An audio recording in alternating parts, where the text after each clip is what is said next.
Factory worker father? Breaking off the engagement. As soon as she said that, Edith, my mother-in-law, threw her coffee at my dad. Beside her, laughing, my father-in-law, John, made no move to stop Edith. Coffee stains quickly spread across the suit Dad had specially cleaned for this day. Fortunately, the coffee was lukewarm and there was no risk of a burn. I offered Dad a handkerchief in surprise, while Timothy frantically tried to clean his suit. While worrying about any injuries, Timothy scolded his parents, who just kept laughing. During this, Dad said nothing, simply stood up, pointed at them, and declared, "Then I'll just have to ruin your company." He said this in a voice I had never heard before, took my hand, and we left the house. Behind us, Timothy's shouts at his parents echoed, and soon he followed us.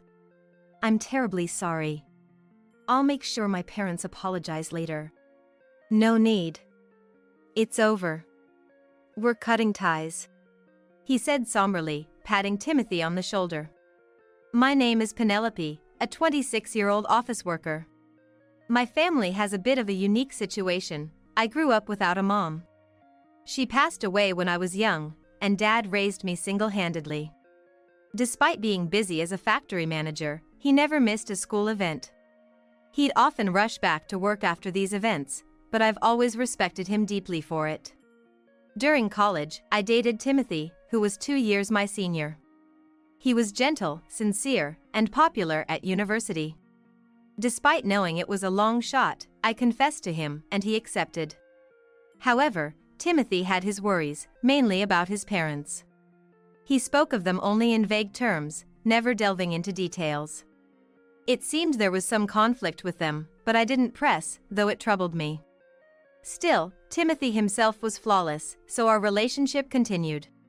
He lived alone since starting university, but occasionally visited his parents. He'd return exhausted, clearly stressed about them. He always put me first, making him my pride and joy. I had always wanted to introduce him to Dad, the man I respected and my beloved boyfriend. I wondered how they would react to each other. One day, while on a date, we unexpectedly bumped into Dad. "Oh, Dad. Aren't you supposed to be at work? What are you doing here?" "Ah, Penelope. Just returning from a client." "And who's this?" "Oh, this is Timothy. We're dating." Dad, not usually stern but with a somewhat fierce look, can be misunderstood. Timothy was very nervous meeting Dad for the first time. "Nice to meet you, I'm Timothy. I am fortunate to be dating Penelope." Timothy greeted Dad quickly in a tense manner.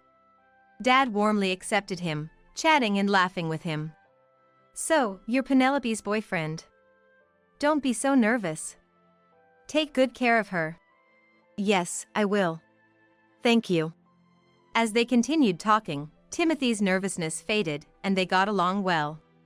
I was relieved to see the two most important men in my life getting along.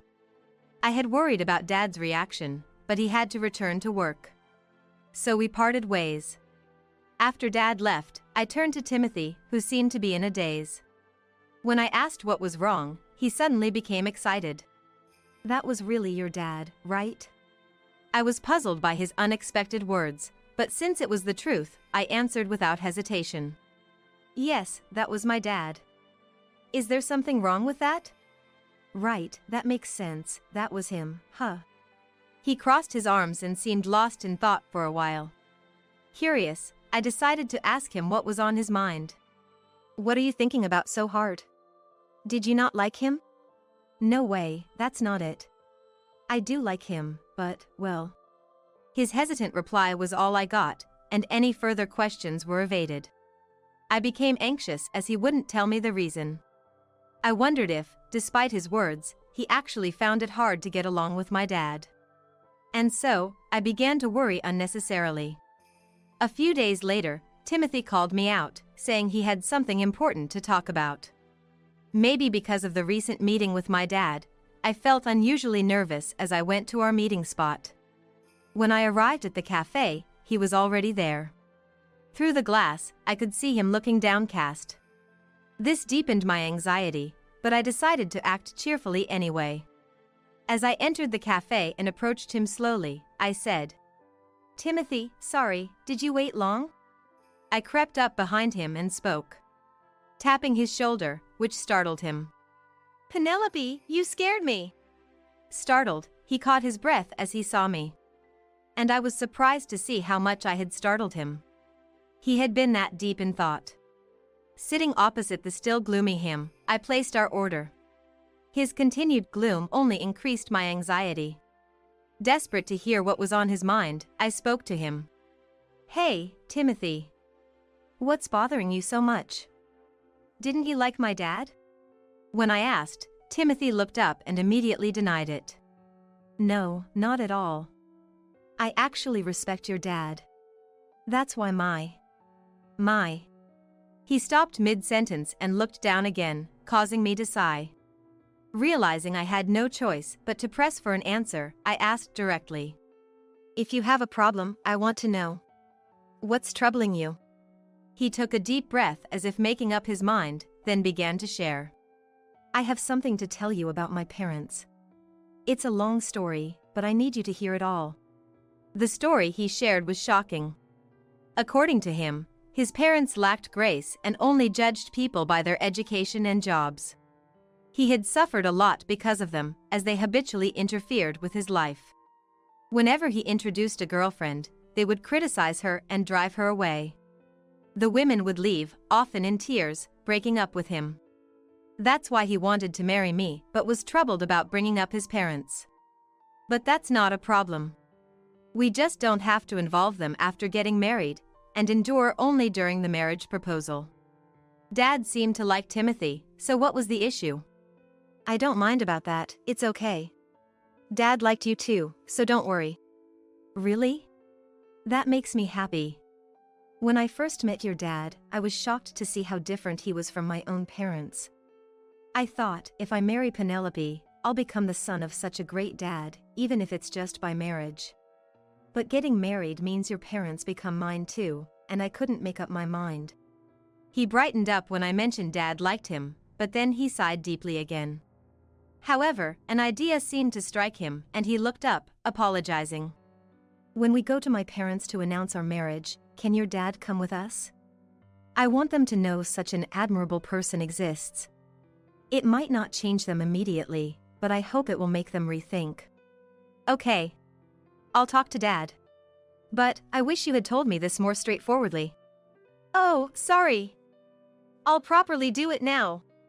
Realizing his oversight, he hastily made a proper marriage proposal.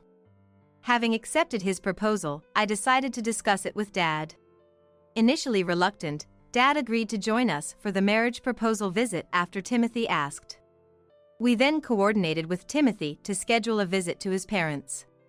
On the day of the visit, we stood in front of Timothy's parents' house, all of us neatly dressed. It was my first time meeting Timothy's parents, and knowing their reputation made me nervous. Seeing us tense, Dad chuckled and reassured us. "Don't be so stiff. Timothy's parents are just overly concerned. Be confident." Feeling reassured by Dad's pat on our shoulders, my tension eased slightly. As the appointed time arrived, Timothy rang the doorbell. But there was no sound inside, making us wonder if they were not home. In a bit of a panic, Timothy rang the bell again, but still no response. Feeling awkward in front of Dad, Timothy excused himself and went inside first. Dad and I exchanged glances, waiting silently for Timothy to return. After a short while, Timothy reappeared at the entrance, looking flustered. Before I could ask what happened, he started making excuses with a forced smile. "Sorry, I was just delayed. Please wait a bit longer, I'll be ready soon." He quickly went back inside. Dad sighed in disbelief at this behavior, and I felt increasingly anxious. I feared this incident might derail the marriage talks. Though Dad is not quick-tempered, he dislikes dishonesty. So, I couldn't help but consider the worst-case scenario. As these thoughts crossed my mind, Timothy finally came back to the entrance. Apologizing, he invited us inside. Inside, Timothy's parents were already sitting on the sofa, but their demeanor was strange. Editham, his mother greeted us with a sarcastic smile and arrogant attitude, while John, his father, seemed disinterested and looked away. Though we were led to the sitting room, the coffee served was lukewarm. Silent since our arrival, Timothy's behavior, and the tense atmosphere made me uneasy. However, knowing we needed to greet them, I tried to compose myself. As Timothy introduced his parents and us, I felt warmth in my heart from his considerate introduction of Dad and me. But his parents scoffed at our introduction, and the next moment Edith's hand reached for her cup, shocking me. Factory worker father? Breaking off the engagement. As soon as she said that, Edith threw her coffee at Dad. Beside her, laughing, John made no move to stop Edith. Coffee stains quickly spread across the suit he had specially cleaned for this day. Fortunately, the coffee was lukewarm, and there was no risk of a burn. I offered Dad a handkerchief in surprise, while Timothy frantically tried to clean Dad's suit. While worrying about injuries, Timothy scolded his parents, who just kept laughing. During this, Dad said nothing, simply stood up, pointed at them, and declared, "Then I'll just have to ruin your company." He said this in a voice I had never heard before, took my hand, and we left the house. Behind us, Timothy's shouts at his parents echoed, and soon he followed us. "I'm terribly sorry. I'll make sure my parents apologize later." "No need. It's over.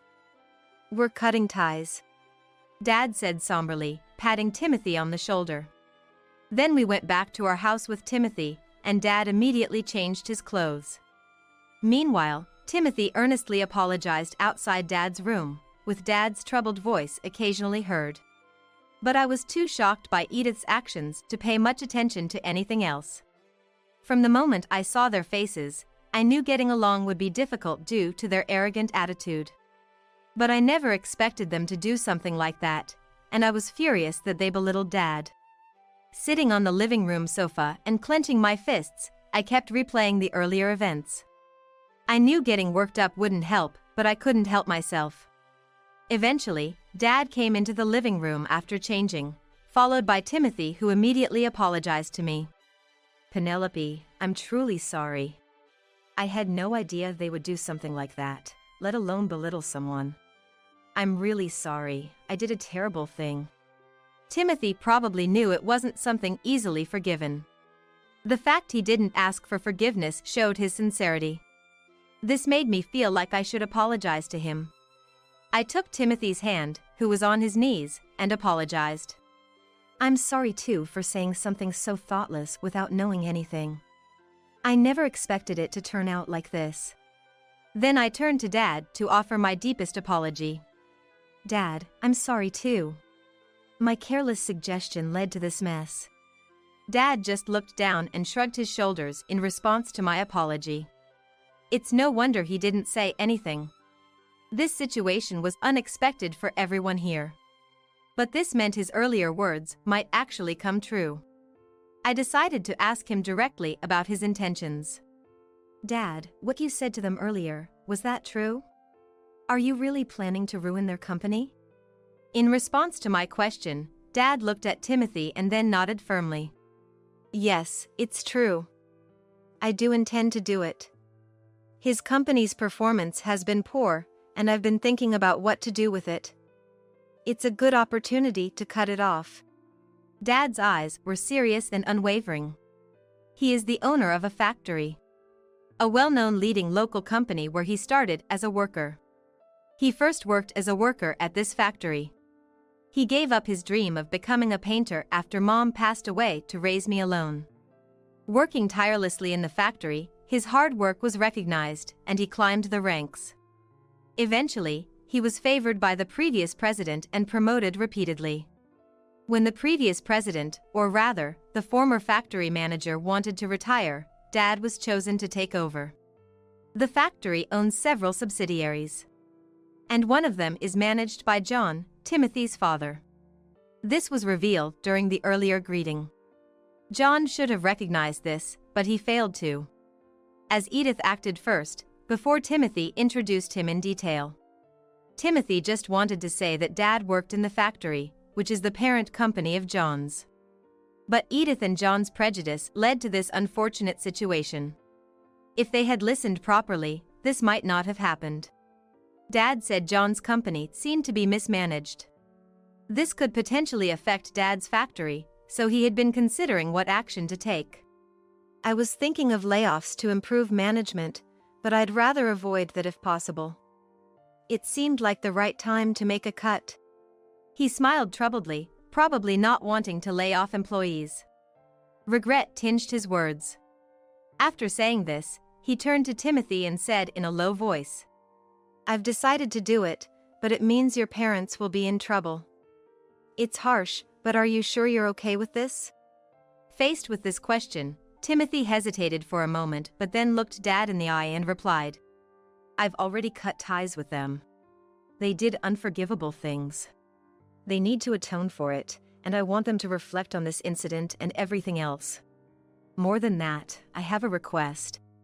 It's inappropriate at this time, but I must ask, please let me get engaged to Penelope. I'm aware of the trouble my parents caused. More than anything, I want to be with Penelope. Please allow it." Dad crossed his arms, deep in thought.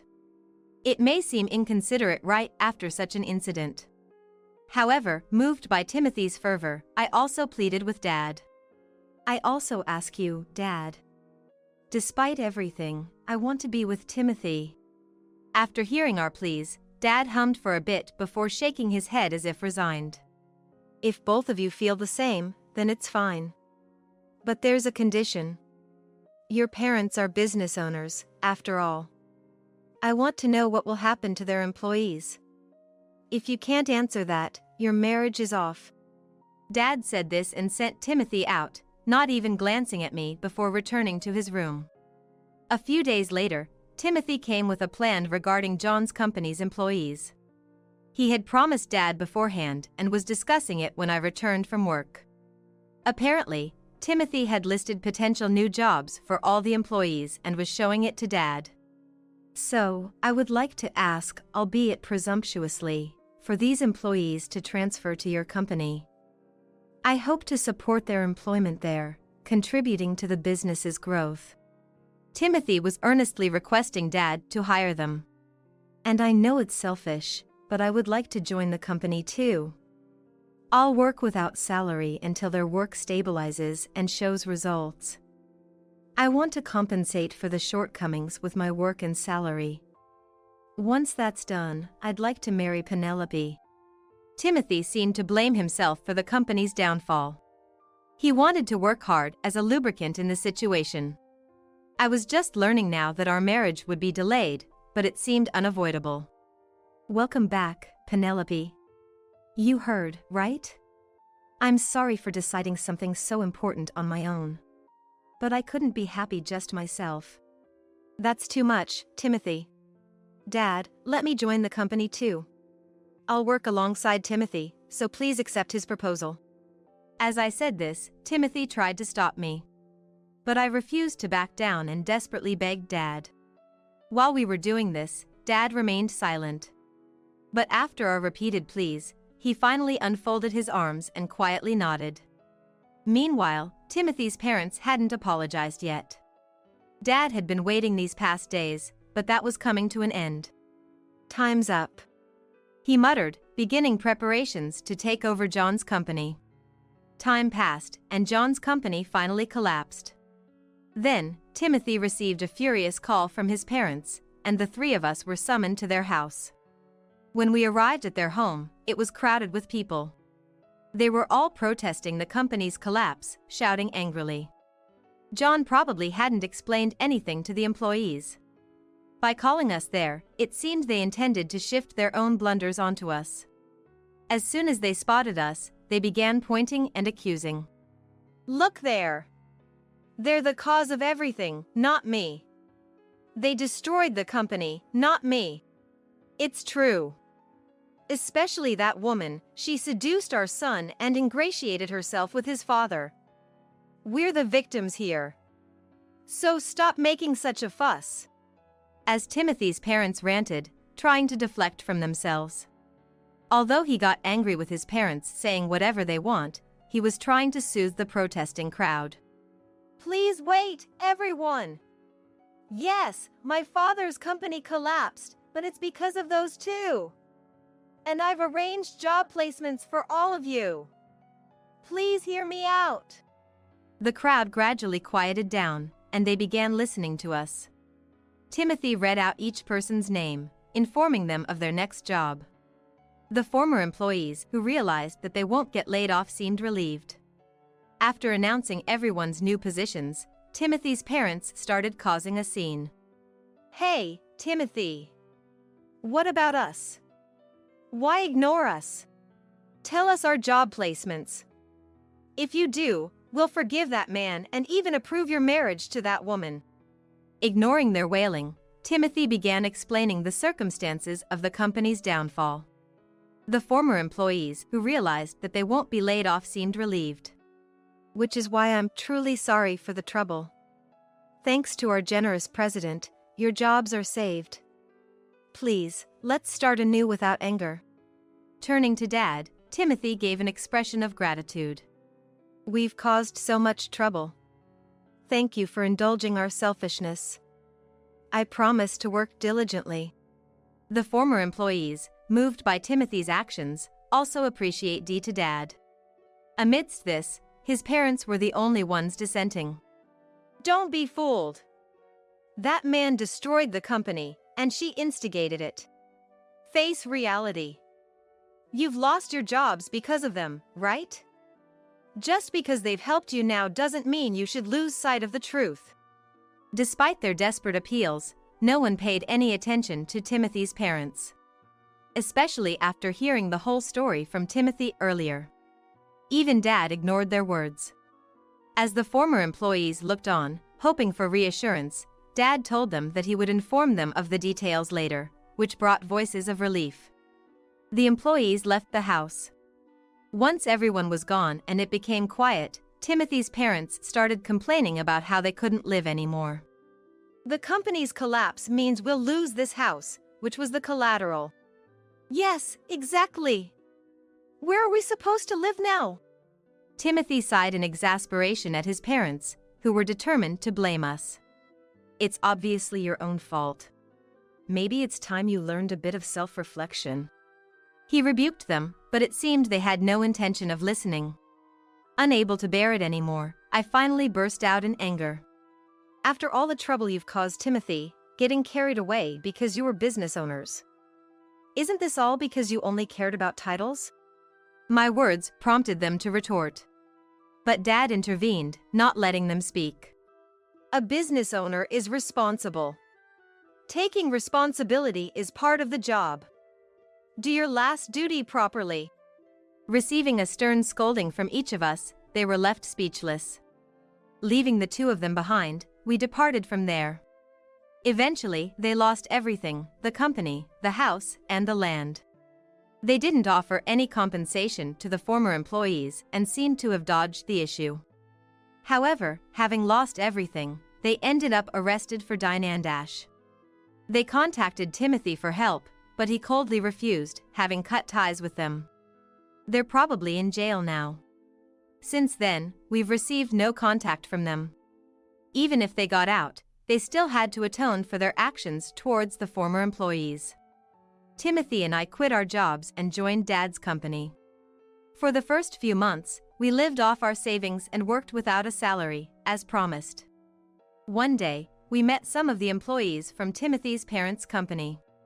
Recognizing us, they rushed over, eagerly shaking our hands, expressing gratitude for the new job. And thanking Dad for taking them in.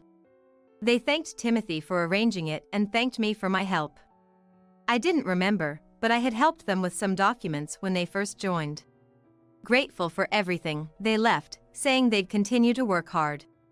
Hearing this, we felt relieved and hurried to Dad's office. He warmly welcomed us in his office and handed us thick envelopes. What is this? It's your unpaid salaries. It didn't all fit in one envelope, so there are several. Dad chuckled, leaving us astonished. We hadn't been here long enough to compensate for employing many new workers. Yet, we were being given our salaries. Bewildered, we just stood there. But Dad continued, thanking us. Thanks to you, they work with enthusiasm. They always express their gratitude and worry about you. I couldn't shame myself by not paying such excellent employees. And our performance has definitely improved. Thank you. Hearing this, we embraced and cried together. We had been so focused on ourselves that we're unable to see anything else around us. But more than that, we were moved by their concern for us. Then Dad said something even more heartwarming. Timothy, I'm impressed with your leadership. If my daughter agrees, will you marry her? Yes. Yes, of course. I promise I'll make her happy. With a tear-streaked face, Timothy promised me and Dad. I hugged him and cried together. So, we got married. We continue to work together at Dad's company, living happily. Gradually, work has become more efficient, allowing us to have a broader view of the company, even discussing productivity with Dad. Timothy visits the factory and subsidiaries, asking about inconveniences and proposing solutions, staying very busy. We both work with more passion than at our previous jobs. Finding fulfillment really does change one's work ethic. But soon, that will have to be put on hold. I'm taking maternity leave from Dad's company. Dad, Timothy, everyone at the company, and I are all looking forward to the arrival of our grandchild.